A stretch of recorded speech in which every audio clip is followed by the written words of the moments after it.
Perkenalkan, kami dari mahasiswi IAIN Syekh Nurjati Cirebon, jurusan Tadris Biologi semester 1. Dengan beranggotakan saya sendiri Selviana Nita Rahayu, ada rekan saya yaitu Natasha Aulia, ada Fatimah Azahra, ada Muhammad Irfan, ada Nur Faikoh, dan ada Zilan Fairuz. Di sini kami akan mengobservasi tentang penyepuhan emas yang ada di wilayah Gegesik Untuk memenuhi pelajaran kimia dasar yang diampu oleh Profesor Dr. Kartini MPD. Selamat menyaksikan. Halo semuanya, ini kami sedang menuju ke lokasi penyepuhan emas yang berada di daerah Gegesik, Kabupaten Cirebon, Jawa Barat. Kami menggunakan 3 alat transportasi, yaitu sepeda motor, untuk memudahkan menuju ke lokasi tersebut. Gegesik adalah sebuah kecamatan di Kabupaten Cirebon, Provinsi Jawa Barat, Indonesia. Penduduk kecamatan yang berbatasan dengan Kabupaten Indramayu ini sebagian besar hidup sebagai petani. Kebanyakan bekerja sebagai petani penggarap. Gegesik terkenal sebagai daerah yang masih memegang erat seni dan budaya Cirebon. Pada tahun 2017, Gegesik secara resmi dinobatkan oleh Bupati Cirebon, Haji Sunjaya Purwadi Sastra sebagai kampung seni. Dalam sambutannya di acara penobatan tersebut, Bupati Cirebon mengatakan bahwa di Gegesik, seni dan budayanya beraneka ragam, serta masyarakat Gegesik sangat kreatif dalam bidang kreasi seni. Ia juga menambahkan bahwa Gegesik merupakan tempat di mana banyak seniman dan budayawan lahir. Kami memilih kota Gegesik untuk proses observasi kami, yaitu karena di kota Gegesik terdapat seseorang yang terkenal memiliki usaha penyepuhan emas paling laris pembelinya. Maka dari itu, kami memutuskan untuk memilihnya.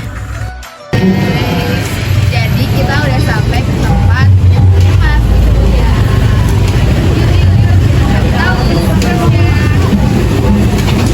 Penyepuhan merupakan suatu proses pelapisan permukaan logam dengan logam lain. Misalnya suatu logam yang disepuh dengan nikel, krom, perak, emas, dan tembaga. Penyepuhan atau electroplanting dimaksudkan untuk melindungi logam terhadap korosi ataupun untuk memperbaiki penampilan. Larutan yang digunakan harus sesuai dengan bahan yang digunakan untuk menyepuh yang dipasang sebagai anoda. Jika ingin menyepuh emas, maka larutan yang digunakan adalah larutan emas, yaitu AuCl3. Pada penelitian kali ini yang membahas tentang penyepuhan emas yang bertujuan untuk menghilangkan kotoran pada emas. Tempat yang kita jadikan objek penelitian yaitu toko Udin Keemasan yang pemilik bernama Mang Udin. Pada proses penyepuhan emas, Mang Udin tidak melakukan pekerjaannya sendiri, melainkan dibantu oleh anaknya. Tempat penyepuhan dilakukan di tengah-tengah pasar. Bahan yang digunakan untuk penyepuhan emas yaitu logam yang akan disepuh dari tembaga atau kuningan, air suling atau air hujan, portas putih atau kuning, pengkilap, perekat, obat epuh, pelapis kuning dan merah, air keras kaleng, emas atau perak. Alat yang digunakan dalam penyepuhan emas yaitu tang, sumpit atau pingset, gunting, palu, amplas, saringan, solder, kompor, panci, emas putih sebagai platina, aliran listrik, kabel, kawat, wadah plastik untuk penyepuhan, tabung. Ini adalah proses yang pertama, yaitu dibenarkan bentuk emas, lalu kemudian diamplas permukaan emas tersebut menggunakan amplas. Teknik ini berfungsi sebagai penghalusan logam atau emas. Setelah itu dilakukan pembakaran untuk menyatukan emas yang satu dengan emas yang lainnya. Jika emasnya itu potong, setelah itu dimasukkan ke dalam larutan raksa selama 1 menit. Larutan ini berfungsi untuk membersihkan emas agar yang memakainya tidak terkena iritasi. Lalu lanjut ke proses pembersihan. Ini adalah proses penyepuhan pada batu akik, sama seperti pada proses penyepuhan emas. Nah, di sini terdapat serbuk yang berwarna putih, itu dinamakan dengan serbuk pijer. Serbuk pijer yaitu digunakan sebagai bubuk alat bantu lebur dan patri emas perak. Nah, di sini bubuk pijer itu kan digunakan untuk peleburan emas atau logam.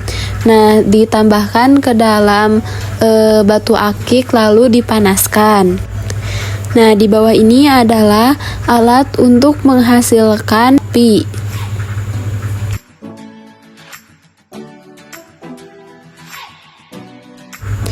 Setelah proses pembakaran, batu akik dimasukkan ke dalam larutan banyu aki. Banyu aki merupakan larutan asam yang kuat, yaitu berupa larutan elektrolit, asam sulfat yang memiliki kegunaan untuk menyimpan serta menyuplai daya listrik di dalam aki. Setelah itu dilakukan proses pengelasan, yaitu berfungsi untuk penghalusan.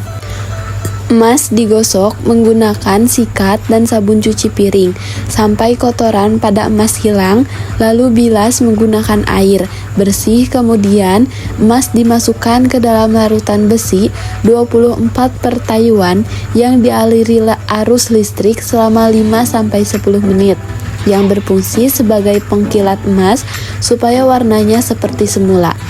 Kemudian emas diangkat dan dikeringkan menggunakan kain.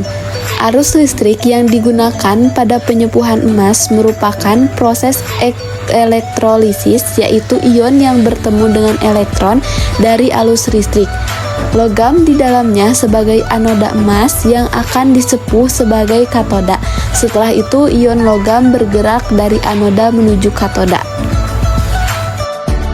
Adapun jenis-jenis penyepuhan ditinjau dari anoda yang digunakan, maka ada 2 jenis electroplating, yakni anoda dengan bahan penyepuh dan anoda dengan platina.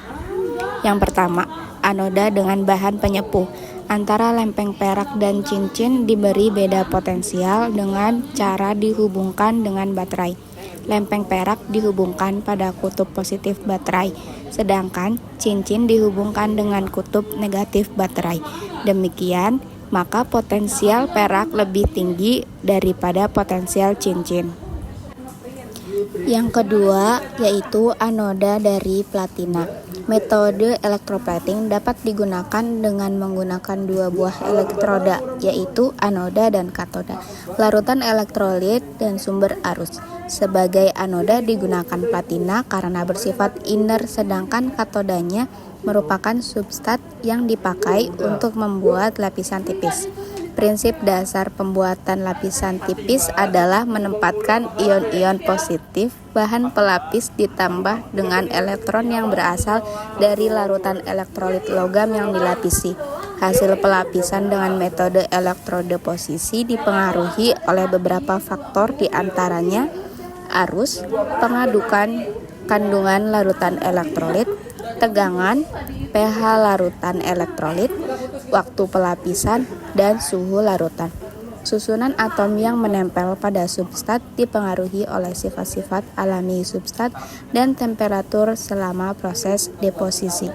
Berdasarkan hasil dari observasi yang telah kita lakukan, dapat disimpulkan bahwa dalam proses penyepuhan, bahan kimia ternyata sangat diperlukan sebagai untuk memperkilat emas. Bahan-bahan kimia juga dapat membuat emas terlihat mengkilap lebih lama. Jika proses penyepuhan tidak disertai bahan kimia, emas tidak akan bertahan lama atau emas tersebut akan cepat memudar atau luntur. Proses penyepuhan pada perhiasan emas terdiri atas pembersihan, pelapisan, dan pengeringan. Oke, itulah hasil video dari kelompok kami. Terima kasih kalian sudah menonton. Kami pamit undur diri.